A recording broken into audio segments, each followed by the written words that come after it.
ಎಂಕಲ್ನ ಪ್ರತಿಷ್ಠಾನದ ಪ್ರಧಾನ ಕಾರ್ಯದರ್ಶಿ ನೆಚ್ಚಿನ ಗಣೇಶ್ ಕಾಪಿಗಾಡಿ ಮೇಡ ವಿನಂತಿ ಮಾತಂದಿಲ್ಲ. ಘಾಣಂ ವೇಷಂ ಭಗತ್ ಸಿಂಗ್ನ 114ನೇ ಜನ್ಮ ದಿನೋತ್ಸವದ ಈ ಶುಭ ಸಂದರ್ಭದಲ್ಲಿ ದೇಶದ ಸ್ವಾತಂತ್ರ್ಯೋತ್ಸವದ ಅಮೃತ ಮಹೋತ್ಸವ ಈ ಎಲ್ಲ ಕಾರ್ಯಕ್ರಮಗಳ ನೆನಪಿಗಾಗಿ ಭಗತ್ ಸಿಂಗ್ ಸೇವಾ ಪ್ರತಿಷ್ಠಾನ ಇವತ್ತು ಘಾಣಂ ವೇಷಂ ಎಂಬ ಶೀರ್ಷಿಕೆಯಡಿ ದೇಶಭಕ್ತಿ ಗೀತೆ ಹಾಗೂ ಛದ್ಮೇಶ ಸ್ಪರ್ಧೆಯನ್ನು ನಾವು ಹಮ್ಮಿಕೊಂಡಿದ್ದೇವೆ. ಅನೇಕ ದೇಶಭಕ್ತಿ ಗೀತೆ ಹಾಗೂ ಛದ್ಮೇಶ ಸ್ಪರ್ಧೆ ನಮ್ಮ ವಾಟ್ಸಪ್ಗೆ ಬಂದಿತ್ತು. ಅದರಲ್ಲಿ ನಮ್ಮ ತೀರ್ಪುಗಾರರು ಹಾಗೂ ನಮ್ಮ ಪ್ರತಿಷ್ಠಾನದ ಕಲಾವಿದರು ಅದನ್ನೆಲ್ಲ ಅಂತಿಮವಾಗಿ ಆಯ್ಕೆ ಮಾಡಿಕೊಂಡು ಇವತ್ತು ಅಂತಿಮ ಸುತ್ತಿನ ಈ ಒಂದು ಶುಭ ಸಂದರ್ಭದಲ್ಲಿ ನಾವೆಲ್ಲ ಇಲ್ಲಿ ಉಪಸ್ಥಿತರಿದ್ದೇವೆ. ಘಾಣಂ ವೇಷಂ ಇವತ್ತು ಕೊರೋನಾ ಸಂದರ್ಭದಲ್ಲಿ ಒಂದಷ್ಟು ನಮ್ಮ ಮಕ್ಕಳಿಗೆ ತಮ್ಮ ಪ್ರತಿಭೆಯನ್ನು ಹೊರಸೂಸಲು ಒಂದಷ್ಟು ವೇದಿಕೆಯನ್ನು ಭಗತ್ ಸಿಂಗ್ ಸೇವಾ ಪ್ರತಿಷ್ಠಾನ ಮಾಡಿಕೊಂಡಿದೆ. ಕಳೆದ ಬಾರಿ ಕೊರೋನಾದ ಸಂದಿಗ್ಧ ಸಂದರ್ಭದಲ್ಲಿ ಬಣ್ಣದ ಅಂಗಳದ ಸ್ಪರ್ಧೆ ಕೂಡ ಇದೇ ಒಂದು ಸಭಾಂಗಣದಲ್ಲಿ ಜರುಗಿತು.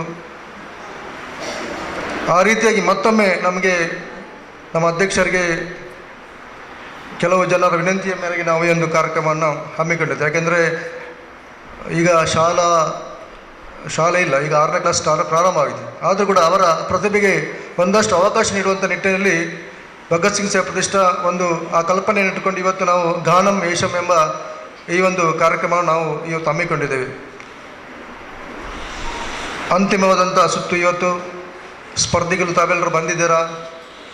ಕಾರ್ಯಕ್ರಮವನ್ನು ನಾವು ಉದ್ಘಾಟನೆ ಮಾಡಿಕೊಂಡು ಆಮೇಲೆ ಕಾರ್ಯಕ್ರಮವನ್ನು ಪ್ರಾರಂಭಿಸ್ತಿದ್ದೇವೆ. ಇವತ್ತಿನ ಈ ಒಂದು ಘಾಣಂ ವೇಷಂ ಕಾರ್ಯಕ್ರಮದ ಉದ್ಘಾಟನೆ ಮಾಡಲಿಕ್ಕಿದ್ದಾರೆ ನಮ್ಮ ಪ್ರತಿಷ್ಠಾನದ ಹಿರಿಯರು, ಗೌರವ ಸಲಹೆಗಾರರು, ರಾಜ್ಯೋತ್ಸವ ಪ್ರಶಸ್ತಿ ಶಿಕ್ಷಕರು, ನಮಗೆಲ್ಲರಿಗೂ ಮಾರ್ಗದರ್ಶಿಸಿದವರು ಸನ್ಮಾನ್ಯ ಶ್ರೀ ಆನಂದ ಮಾಸ್ಟರ್ ಅಸೇಗೊಳ್ಳಿ ಅವರು.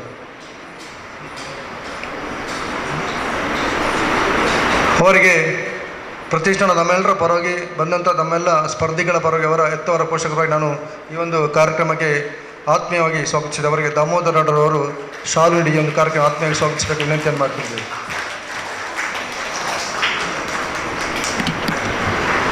ಭಗತ್ ಸಿಂಗ್ ಸೇವಾ ಪ್ರತಿಷ್ಠಾನದ ನಮ್ಮೆಲ್ಲ ಈ ಕಾರ್ಯಕ್ರಮಕ್ಕೆ ಮುಂಚೆ ನೀಡಿಕೊಂಡು ನಮ್ಮೊಂದಷ್ಟು ಯುವಕರನ್ನು ಮುನ್ನಡೆಸುವಂಥ ನಮ್ಮ ನಾಯಕರು ನಮ್ಮ ಪ್ರತಿಷ್ಠಾನ ಅಧ್ಯಕ್ಷ ಜೀವನ್ ಕುಮಾರ್ ತಗೊಟ್ಟು ಒಂದಷ್ಟು ಕಲ್ಪನೆಯನ್ನು ಇಟ್ಕೊಂಡು ಸಾಮಾಜಿಕವಾಗಿ, ಸಾಂಸ್ಕೃತಿಕವಾಗಿ, ಶೈಕ್ಷಣಿಕವಾಗಿ ಒಂದಷ್ಟು ತಮ್ಮನ್ನು ತಾವೇ ತೊಡಗಿಸಿರುವಂಥ ನಮ್ಮ ಅಧ್ಯಕ್ಷರಾದಂಥ ಜೀವನ್ ಕುಮಾರ್ ತಗೊಟ್ಟು ವೇದಿಕೆಯಲ್ಲಿ ಅವರಿಗೆ ಕೂಡ ತಮ್ಮೆಲ್ಲರ ಪರವಾಗಿ ನಾನು ಆತ್ಮೀಯವಾದಂಥ ಸ್ವಾಗತವನ್ನು ನೀಡ್ತಾ ಇದ್ದೇವೆ. ಭಗತ್ ಸಿಂಗ್ ಸೇವಾ ಪ್ರತಿಷ್ಠಾನದ ಇನ್ನೂರ ಮಿತ್ರ ನನ್ನ ರಾಕೇಶ್ ಪೇಪೆಸ್ ಗೌರವ ಅಧ್ಯಕ್ಷರು ಒಂದಷ್ಟು ಭಗತ್ ಸಿಂಗ್ ಸೇವಾ ಪ್ರತಿಷ್ಠಾನ ಎಲ್ಲ ಕಾರ್ಯಕ್ರಮಗಳಿಗೆ ತಮ್ಮನ್ನು ತಾವು ತೊಡಗಿಸಿಕೊಂಡವರು ಅವರು ಕೂಡ ಈ ವೇದಿಕೆಯಲ್ಲಿದ್ದಾರೆ. ಅವರಿಗೆ ನಾನು ಆತ್ಮೀಯವಾದಂಥ ಸ್ವಾಗತವನ್ನು ನೀಡ್ತಾ ಇದ್ದೇನೆ. ಈ ಕಾರ್ಯಕ್ರಮದ ಉರುವಾರಿಗಳು ಭಗತ್ ಸಿಂಗ್ ಸೇವಾ ಪ್ರತಿಷ್ಠಾನದ ಎಲ್ಲ ಕಾರ್ಯಕ್ರಮಗಳಿಗೆ ಒಂದಷ್ಟು ಸಹಕಾರವನ್ನು ನೀಡುವಂಥ ನಮ್ಮೆಲ್ಲ ಪದಾಧಿಕಾರಿಗಳಿಂದ ಅವರಿಗೆ ಆತ್ಮೀಯವಾದಂಥ ಸ್ವಾಗತವನ್ನು ನೀಡ್ತಿದ್ದೇನೆ. ಅದೇ ರೀತಿ ಇವತ್ತು ಈ ಕಾರ್ಯಕ್ರಮದ ಕೇಂದ್ರಬಿಂದಾದಂಥ ಅಂತಿಮ ಸುತ್ತಿಗೆ ಆಯ್ಕೆಯಾದಂಥ ಪ್ರತಿಭಾವಂತ ವಿದ್ಯಾರ್ಥಿಗಳು ಇದ್ದೀರಿ. ತಮ್ಮ ಹೆತ್ತವರು ಪೋಷಕರು ಈ ಒಂದು ಕಾರ್ಯಕ್ರಮಕ್ಕೆ ಆಗಮಿಸಿದ್ದೀರಿ. ತಮ್ಮೆಲ್ಲರಿಗೂ ನಾನು ಭಗತ್ ಸಿಂಗ್ ಸೇವಾ ಪ್ರತಿಷ್ಠಾನದ ಪರವಾಗಿ ಆತ್ಮೀಯವಾದಂಥ ಸ್ವಾಗತವನ್ನು ನೀಡ್ತಾ ಇದ್ದೇನೆ. ಅದೇ ರೀತಿ ದೇಶಭಕ್ತಿ ಗೀತೆ ಹಾಗೂ ಛದ್ಮೇಶ ಸ್ಪರ್ಧೆಗೆ ನಮ್ಮ ತೀರ್ಪುಗಾರರು ಆಗಮಿಸಿದ್ದಾರೆ. ಅವರಿಗೆ ಕೂಡ ಭಗತ್ ಸಿಂಗ್ ಸೇವಾ ಪ್ರತಿಷ್ಠಾನದ ಪರವಾಗಿ ಆತ್ಮೀಯವಾದಂಥ ಸ್ವಾಗತ. ಮಾಧ್ಯಮ ಮಿತ್ರರಾದಂಥ ಪೋಷಕರನ್ನ ಬಂಧುಗಳಿಗೂ ಕೂಡ ಆತ್ಮೀಯವಾದಂಥ ಸ್ವಾಗತವನ್ನು ನೀಡ್ತಾ ಬಿನ್ನೇರಿಗೆ ಸ್ವಾಗತ ಅಂಚಿನ ಎಂಕಲ ಪ್ರತಿಷ್ಠಾನದ ಪ್ರಧಾನ ಕಾರ್ಯದರ್ಶಿ ಗಣೇಶ್ ಕಾಪಿಗಾಡಿ ಮೇರೆಗಳ ಸ್ವಾಗತ ಅಂತಂದು ಈ ಕಾರ್ಯಕ್ರಮದ ಉದಿಪನಲ್ಲಿ ಸುತ್ತ ನಡಪುಡು ಆನಂದ್ ಮಾಸ್ಟರ್ ತುಡಾರ್ನ ಅಲ್ಲಾದ ಇವಂಚಿ ಕಾರ್ಯಕ್ರಮಕ್ಕೆ ಚಾಲನೆ ಕೊಡೋದು ವಿನಂತಿ ಬಂತಂದುಲ್ಲ.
ಸ್ವಾತಂತ್ರ್ಯೋತ್ಸವದ ಅಮೃತ ಮಹೋತ್ಸವ.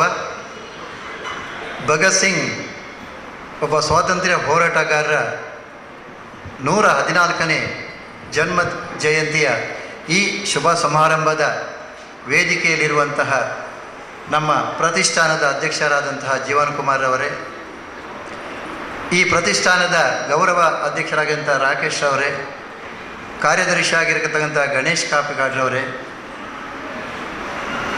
ಈ ಸಂಸ್ಥೆಯ ಪದಾಧಿಕಾರಿಗಳೇ, ಸದಸ್ಯರೇ, ನೆರೆದಿರತಕ್ಕಂತಹ ಈ ಗಾನಂ ವೇಷಂ ಸ್ಪರ್ಧೆಯ ಸ್ಪರ್ಧಾಳುಗಳೇ, ಪೋಷಕರೇ,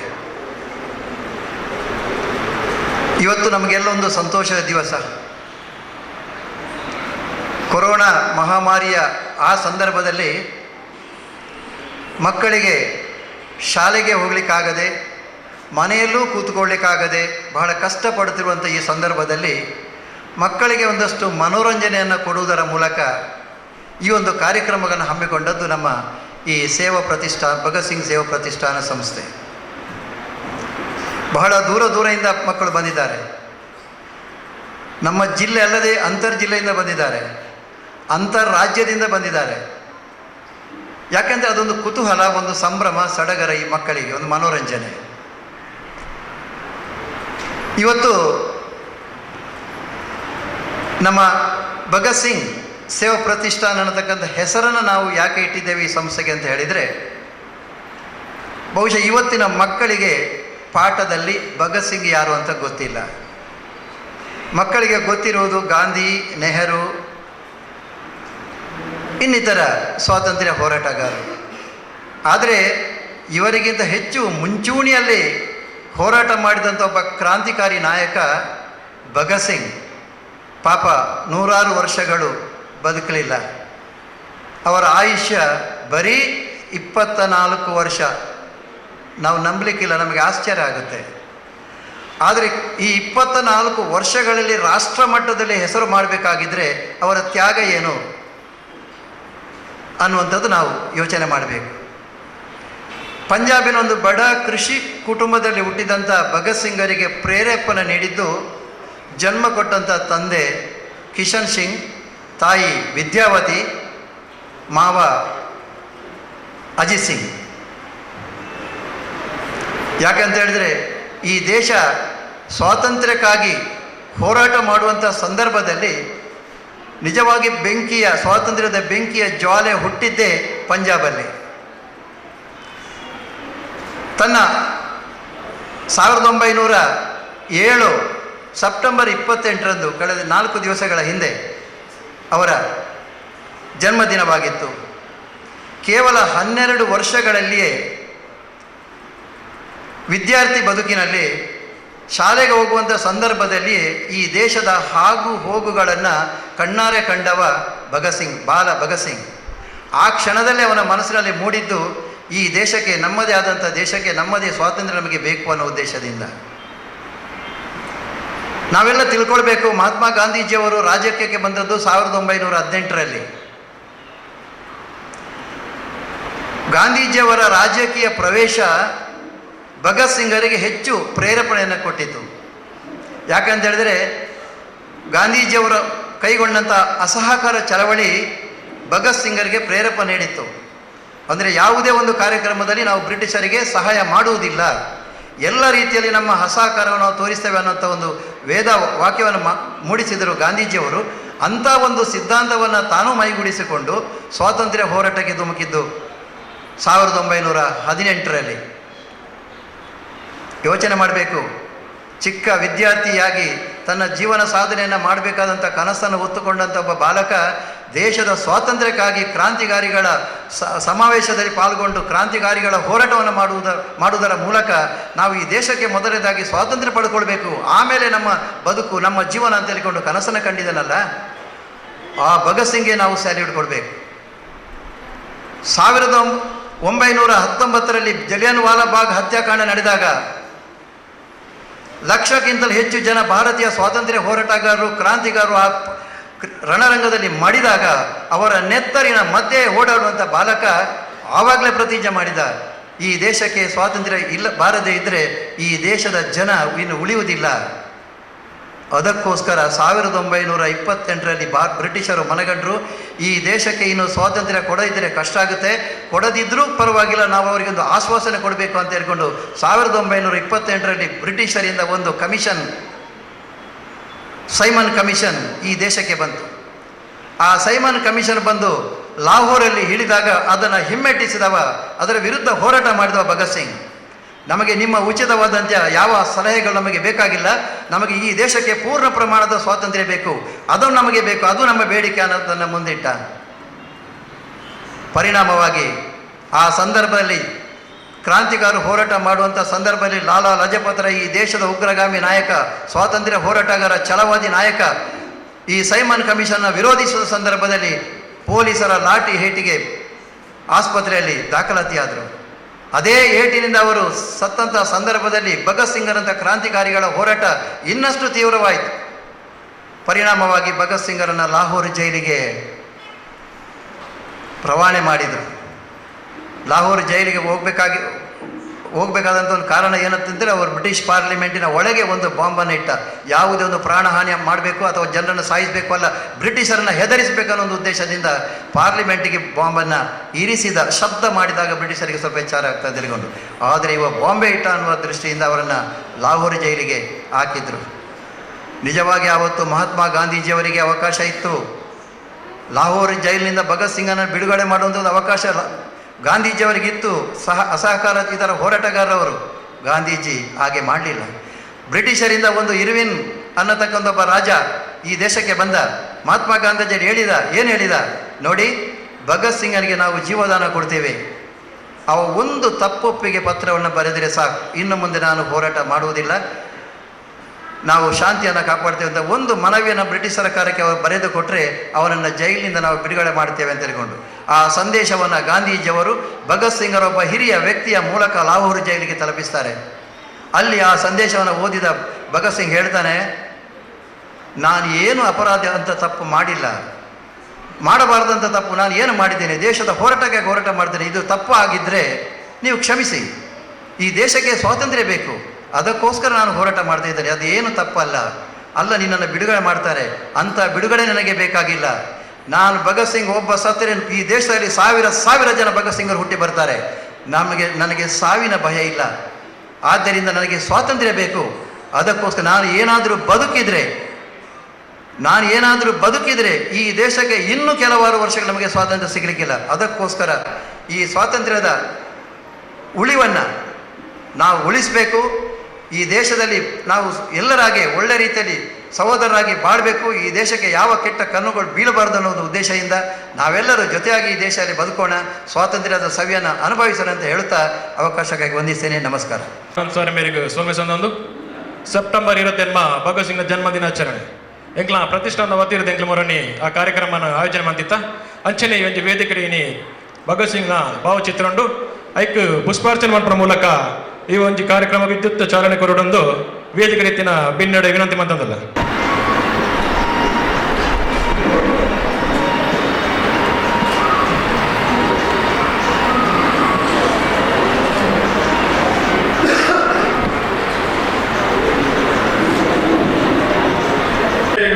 ಸೋಮ್ಯನ ಸಂದರ್ಭ ಪಡಿಯಾರವರು ನೀಡಲಿಕ್ಕಿದ್ದಾರೆ. ಎಲ್ಲ ಸ್ಪರ್ಧಿಗಳು ಕೂಡ ಅಭಿನಂದನೆಗಳನ್ನು ಸಲ್ಲಿಸಿದ್ದೇನೆ. ಎಲ್ಲರೂ ಕೂಡ ಈ ಸ್ಪರ್ಧೆಯಲ್ಲಿ ಭಾಗವಹಿಸ್ತಾ ಇದ್ದೀರಿ. ನಮಗೆಲ್ಲರಿಗೂ ಶುಭಾಶಯವನ್ನು ಹೇಳುತ್ತಾ ಈಗ ಸ್ಟೇಜ್ ಬಳಿ ಮಾಡಬೇಕು. ಎಲ್ಲರಿಗೂ ನಮಸ್ಕಾರ. ಭಾರತೀಯರಾಗಿ ಬಾಳುವ ಭಾರತಾಂಬೆಯನ್ನು ನೆನೆಯುವ ಈ ಜೀವನ ವಿಧಾನಕ್ಕೆ ಶುಭಾಶಯ ಶುಭಾಶಯ. ರಾಮಕೃಷ್ಣ ಗಾಂಧಿ ಬುದ್ಧರಿದ್ದ ನಾಡಿದು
ಧನ್ಯವಾದ. ಶುಭಾಶಯ ಶುಭಾಶಯ. ಭಾರತ್ ಮಾತಾ ಕಿ ಜೈ. ಭಾರತೀಯವೋ ಎಲ್ಲ ಭಾರತೀಯವೋ, ಊರು ಕೇರಿ ಗಲ್ಲಿ ಗಲ್ಲಿ ಭಾರತೀಯವೋ. ಭಾರತೀಯವೋ ಎಲ್ಲ ಭಾರತೀಯವೋ, ಊರು ಕೇರಿ ಗಲ್ಲಿ ಗಲ್ಲಿ ಭಾರತೀಯವೋ. ನಿಂತ ನೆಲ ಕುಡಿಯುವ ನೀರು ಭಾರತೀಯವೋ, ಉಸಿರುಸಿರಿನ ತಂಗಾಳಿಯು ಭಾರತೀಯವೋ. ಭಾರತೀಯವೋ ಎಲ್ಲ ಭಾರತೀಯವೋ, ಊರು ಕೇರಿ ಗಲ್ಲಿ ಗಲ್ಲಿ ಭಾರತೀಯವೋ. ಗಂಗೆ ತುಂಗಿ ಕಾವೇರಿಯು ಯಮುನೆ ತಪತೆ ನರ್ಮದೆಯು, ಗಂಗೆ ತುಂಗಿ ಕಾವೇರಿಯು ಯಮುನೆ ತಪತೆ ನರ್ಮದೆಯು, ತುಂಬಿ ಹರಿವ ನೇತ್ರಾವತಿ ಕೃಷ್ಣ ದಾಮೋದರವು, ತುಂಬಿ ಹರಿವ ನೇತ್ರಾವತಿ ಕೃಷ್ಣ ದಾಮೋದರವು. ಭಾರತೀಯವೋ ಭಾರತೀಯವೋ ಭಾರತೀಯವೋ ಭಾರತೀಯವೋ ಭಾರತೀಯವೋ ಎಲ್ಲ ಭಾರತೀಯವೋ, ಊರು ಕೇರಿ ಗಲ್ಲಿ ಗಲ್ಲಿ ಭಾರತೀಯವೋ. ಯುಗ ಪುರುಷರು